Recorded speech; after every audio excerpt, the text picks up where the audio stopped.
Ooh, said Dutty Gyal out of style. If you like to see how I made this delicious looking Dutty Gyal recipe, please continue watching.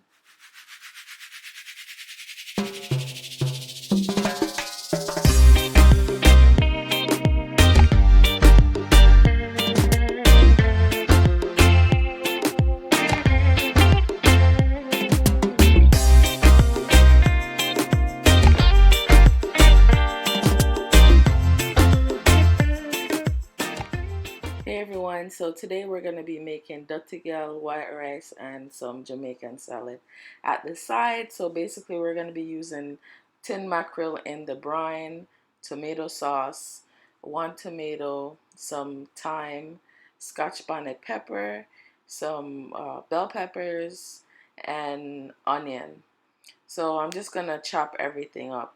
So as everybody know, like if you guys are not Jamaican, like Dutty Gyal is basically tin mackerel. So I'm using the one, I'm adding tomato sauce to mine because when we usually get the mackerel, it usually comes in tomato sauce, but where I am, there's no mackerel with tomato sauce. So I just got the mackerel in the brine, and then you just get the tomato sauce separately, and then we're gonna cook everything up and it's good. So I don't know where Jamaicans get this name from. Like, why would somebody call a dish Dutty Gyal? Like, who really want to eat a Dutty Gyal? But you know, Jamaicans are crazy. They make these weird names for everything, and you know, Dutty Gyal is one of them. And guess what? We love to eat Dutty Gyal, and that's the only Dutty Gyal we eat. Anyways, this is just gonna be a good, simple, nice, authentic recipe. And if you know Dutty Gyal, you can eat it with anything. You can eat it with white rice, boiled dumpling, fried dumpling, anything you want, roti, anything. So whatever you feel if you eat it with, you can eat it with. So now we're gonna be making the salad portion of this meal. We're just gonna be using some cabbage, some tomato, and some carrots, and that's it. So I'm just gonna use half a cabbage, and I'm just gonna cut out that middle of the cabbage because it's just a hard fibrous part that's no good. So just cut that out and discard it.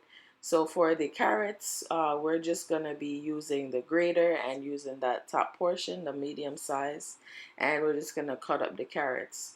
So you can either cut up the cabbage on the cutting board, but I have a KitchenAid mixer with an attachment, and I'm just gonna use that attachment today just to make it just easier on myself. But if you don't have that, then that's fine. So this is how the attachment looks, and it's just something that's just extremely easy and convenient for yourself. So I'm just adding the carrots and I'm just pushing down, and I'm going to show you the size of it when it comes out, but it's definitely the same size as if you were to use the hand grater. So this is just makes it easier. So I'm just going to use do this with the carrots and the cabbage. I'm just going to cut up the tomato by hands, and that's just the size on how it looks. So I'm just going to continue to do that and use the same thing for the cabbage, and it's just a repetitive process. So now that I cut everything up, this is just how it looks, and it's definitely a good size. You don't want it to do it too big. So now I'm just gonna cut up the tomatoes, and I'm just cutting the tomato in half and then cutting that up in slices. But you can cut the tomato up at any size you'd like. This is just preference just from now here on. So after the tomatoes cut up, you see that I have vinegar at the side, and I also have some brown sugar.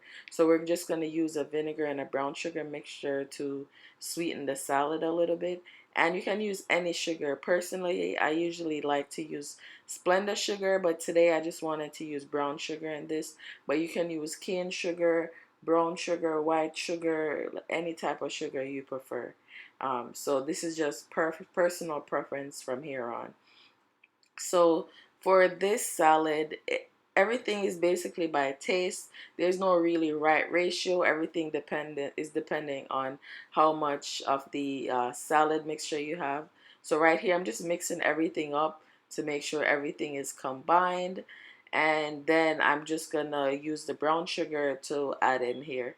So, and the white sugar. So I'm just gonna add a little bit of brown sugar and a little bit of white sugar at a time. I don't want to add too much because this is not a dessert.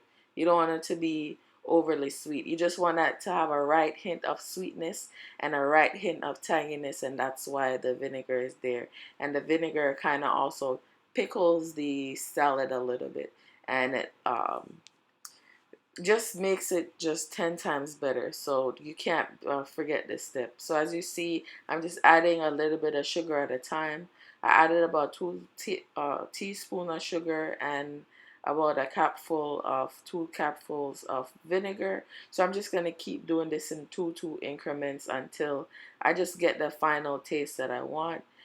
So you're just going to do this until, like I said, you taste a little hint of sweetness and a little hint of tanginess, and it's just the right combination, and it just tastes good. So we're just gonna repeat this and do it until the salad mixture is complete.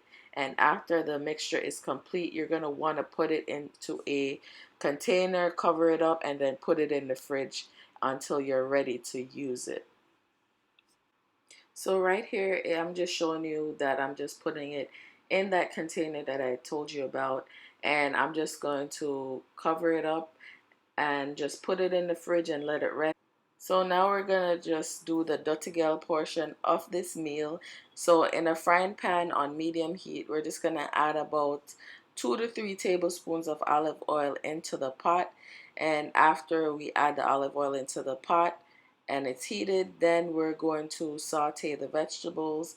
And this is about a quarter of onion, a quarter of bell pepper, 1 tomato, and about 2 to 3 sprigs of thyme and a half of Scotch bonnet pepper. So Scotch bonnet pepper is always optional in this meal. You don't have to put it, but like I always say in my videos, I prefer heat, but you don't have to add it. So we're just gonna saute it, and we just don't want the vegetables to be translucent yet. So now the vegetables, they're sauteed to my liking. So now I'm just gonna add the tomato sauce, and when I add the tomato sauce, I'm going to add everything into the pot, and I'm also going to just add a little bit of water into that container that the tomato sauce came in, and just put it back into the pot. So now we're just gonna saute this for about 5 minutes before adding the mackerel inside the pot. So now I'm just gonna season the pot with some black pepper and just a pinch of salt. You know, you don't want to add a lot of salt, just a pinch of salt just for flavor. And then I'm just gonna mix it up, and I'm just tasting as I go along as well. So now I'm just gonna add the mackerel, and I did drain all the brine. You don't want to keep that inside. And for me personally, I'm just cutting the big pieces in about half. And you don't have to do that. That's just what I wanted to do. And I see that the sauce needs a little bit more water over time. So I'm just going to add a little bit more water to it. And every time I'm just tasting as I go along to make sure all the flavors are blended together. I felt it needed more black pepper. And I added a little bit of that to it, and I did add a little bit of garlic powder as well. So now I'm just gonna cover the pot and let it sit. So this has been about 5 minutes, and it is finished, and it's just looking great. And this is why we love making this recipe, because if you want something to cook really fast and you just want a quick easy meal, guess what, you can make this in under 10 minutes. And this is one reason why we love it. And I did add a little bit of water as it was cooking over time, just because the gravy was drying out. And you can see the sauce is still thick, and I did taste as I go along, like you always want to do.